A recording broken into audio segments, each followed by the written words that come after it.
প্রিয় দর্শক, প্রীতি এবং শুভেচ্ছা নিন। আমরা একটি নতুন আশা নিয়ে, নতুন স্বপ্ন নিয়ে একটি নতুন বছর শুরু করলাম।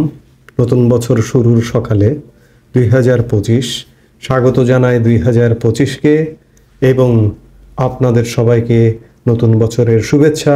Happy new year. আমি নতুন বছরের প্রথম আলাপটি শুরু করতে যাচ্ছি সেনাপ্রধান কর্তৃক যে বার্তা পাওয়া গেল সেই প্রসঙ্গটি নিয়ে।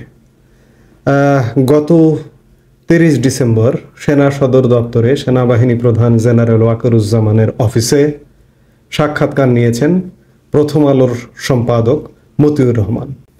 বাংলাদেশের বহুল প্রচারিত এবং প্রধান দৈনিক প্রথম আলো এবং প্রথম আলোর প্রিন্ট এবং অনলাইন সংস্করণে আজকে এটি প্রকাশিত হয়েছে এবং এখানে সেনাপ্রধান নানা বিষয়ে কথা বলেছেন। বাংলাদেশের বর্তমান রাজনৈতিক পরিস্থিতি, নির্বাচন, সংস্কার, ভারত বাংলাদেশ সম্পর্ক ইত্যাদি নানা বিষয় নিয়ে কথা বলেছেন এবং সেনাবাহিনী যে মাঠে আছে, মাঠে থাকাটা প্রসঙ্গে বলেছেন, সেনাবাহিনী ক্ষমতা নেবে কিনা, এগুলো নানা প্রসঙ্গ নিয়ে কথা বলেছেন। আমরা সেই সাক্ষাৎকারটি একটু বিশ্লেষণ করবার চেষ্টা করব। সেনাপ্রধান 2025 নতুন বছর আজকে শুরু হলো। এই নতুন বছরকে নিয়ে প্রত্যাশার কথা জানিয়েছেন। জেনারেল ওয়াকার জানিয়েছেন 2025 সালে আমরা একটা দীর্ঘস্থায়ী শান্তির পথে যেতে চাই। সেজন্য সবাইকে একসঙ্গে চলতে হবে, সবাইকে ঐক্যমত্যে পৌঁছাতে হবে। আমাদের মধ্যে মতপার্থক্য থাকতে পারে, কিন্তু জাতীয় স্বার্থে ঐক্যমত্য জরুরি, তাহলেই গণতন্ত্র স্থায়ী হবে। সেনাপ্রধান সাম্প্রতিক সময়ে সেনাবাহিনী যে মিডিয়ায় আসছে, সেনাবাহিনী থেকে সংবাদ সম্মেলন করা হচ্ছে, সেনাপ্রধান মিডিয়ায় কথা বলছেন, আজকে প্রথম আলোর সঙ্গে কথা বলেছেন, এর আগে রয়টার্সের সঙ্গে কথা বলেছেন এবং বিভিন্ন গণমাধ্যমে কথা বলেছেন। এটি কিন্তু সেনাবাহিনীর রেওয়াজ নয়। সেনাবাহিনী সেটাও বলেছেন যে এটি অতীত থেকেই হয়ে আসছে, যে সেনাবাহিনী সাধারণত গণমাধ্যমে কথা বলে না।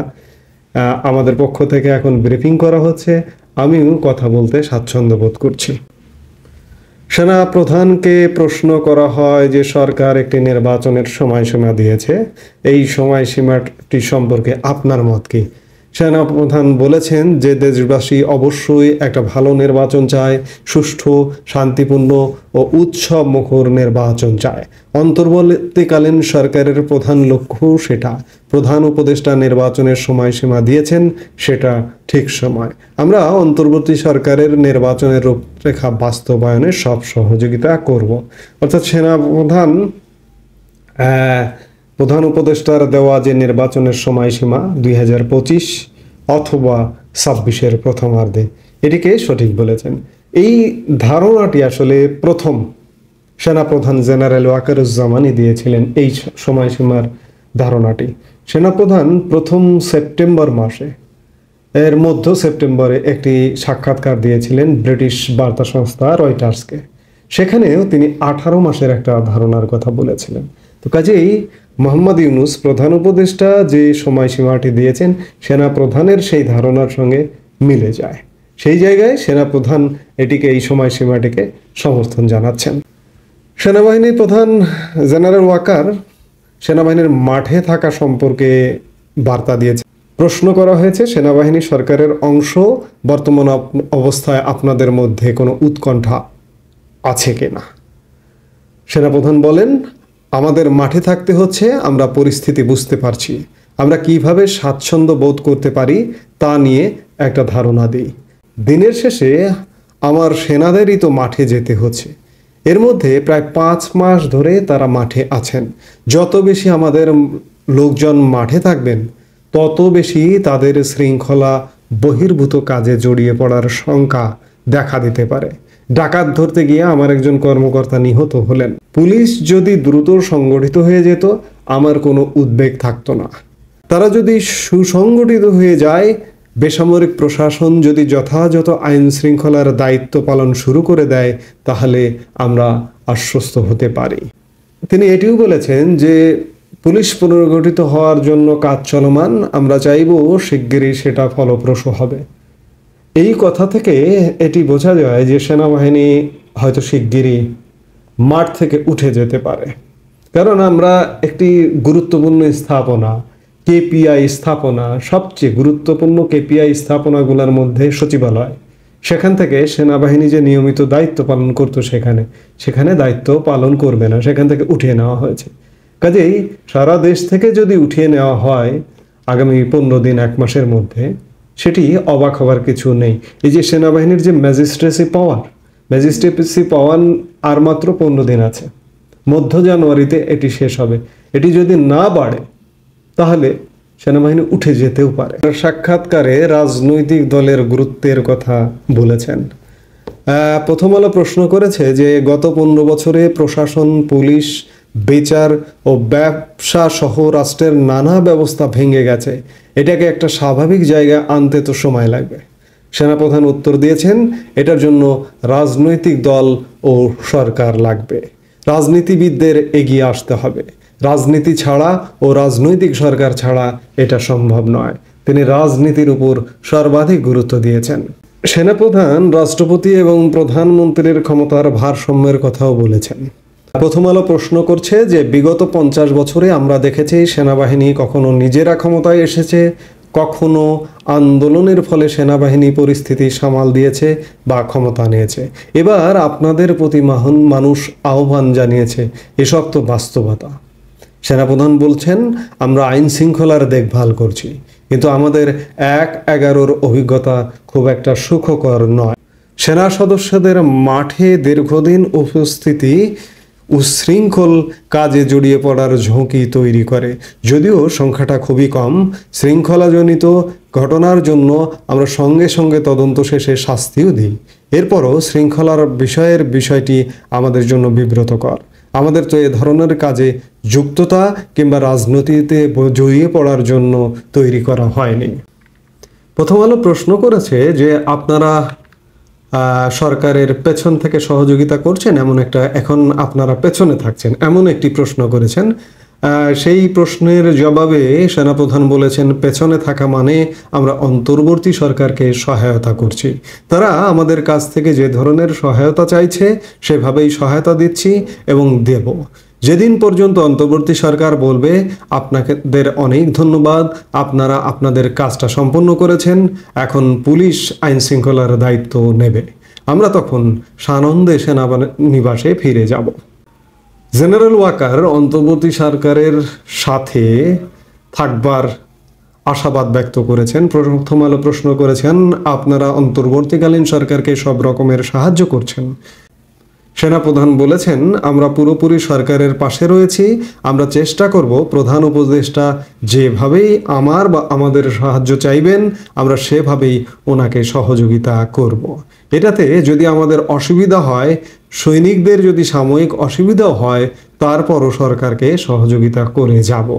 দেশ ও জাতির সাথেই আমরা এটা করব। এই জাতির জন্য, দেশের জন্য ও দেশের মানুষের স্বার্থে যে কোনো ত্যাগ স্বীকার করতে আমরা তৈরি আছি। সেনাপ্রধান ভারত বাংলাদেশ সম্পর্ক নিয়েও কথা বলেছেন। প্রথম আলো প্রশ্ন করেছে, ভারতের সঙ্গে আমাদের পানি, সীমান্ত সহ অনেক ইস্যু আছে, ইদানিং কিছু অমীমাংসিত বিষয়ে কিছু কথাবার্তা শুনছি, দেখছি। জবাবে সেনাপ্রধান বলেন, ভারত আমাদের গুরুত্বপূর্ণ প্রতিবেশী, আমরা অনেক দিক থেকে ভারতের ওপর নির্ভরশীল, আবার ভারতও আমাদের কাছ থেকে সুবিধাও পাচ্ছে। আনুষ্ঠানিক আর অনানুষ্ঠানিক মিলিয়ে ওদের প্রচুর মানুষ বাংলাদেশে কাজ করছে। এদেশ থেকে অনেক মানুষ চিকিৎসার জন্য ভারতে যায়, আমরা তাদের কাছ থেকে অনেক পণ্য কিনছি। কাজেই বাংলাদেশের স্থিতিশীলতার ব্যাপারে ভারতের বিরাট স্বার্থ আছে। এটা একটা দেওয়া নেওয়ার সম্পর্ক, ন্যায্যতার ভিত্তিতে হতে হবে। এটা যে কোনো দেশ সবসময় অন্য দেশ থেকে সুবিধা পেতে চাইবে, এটা তো দোষ না। আমি যদি আদায় করে নিতে না পারি, দোষ তো আমারও। এই বিষয়গুলো দেখতে হবে। আমাদের ন্যায্যতার ভিত্তিতে সুসম্পর্ক বজায় রেখে চলতে হবে। জনগণ যেন কোনোভাবেই মনে না করে ভারত বাংলাদেশের ওপর কর্তৃত্ব করছে বা এমন কিছু করছে যা আমাদের স্বার্থের পরিপন্থী। কোনোভাবেই মানুষ যেন এটা না ভাবে। আরেকটি গুরুত্বপূর্ণ বিষয়ে সেনাপ্রধানকে প্রথম আলো প্রশ্ন করেছে, সেটি হচ্ছে যে সবকিছুর পরে অনেকেই এখনো বলেন সেনাবাহিনীর আগ্রহ আছে রাজনীতি বা ক্ষমতা নিয়ে। সাধারণ মানুষের এমন ধারণা অতীতের অভিজ্ঞতা থেকে। সেনাপ্রধান জেনারেল ওয়াকারুজ্জামান জবাবে বলেন, সামরিক বাহিনীর অবশ্যই রাজনীতিতে হস্তক্ষেপ করা উচিত নয়। রাজনীতিতে নাক গলানোর বিষয়টি সেনাবাহিনীর জন্য ক্ষতিকর। অতীতে এগুলো হয়েছে, আমরা অতীত থেকে শিখেছি, এটা কখনো ভালো ফল বয়ে আনেনি। এজন্যই আমার অঙ্গীকার হচ্ছে সেনাপ্রধান হিসেবে নিজের মেয়াদকালে আমি রাজনীতিতে নাক গলাবো না। আমি সেনাবাহিনীকে রাজনৈতিক পরিমণ্ডলে হস্তক্ষেপ করতে দেব না, এটাই আমার স্পষ্ট অঙ্গীকার। আমরা মনে প্রাণে বিশ্বাস করি রাজনীতিবিদের বিকল্প রাজনীতিবিদেরাই, তাদের বিকল্প সেনাবাহিনী নয়। চমৎকার একটি কথা বলেছেন, সেনাবাহিনী কোনো দেশের জন্য অবশ্যই মঙ্গলকর নয়। সেনাবাহিনী তো দেশ শাসনের জন্য নয়, সেনাবাহিনীর দেশ রক্ষার জন্য।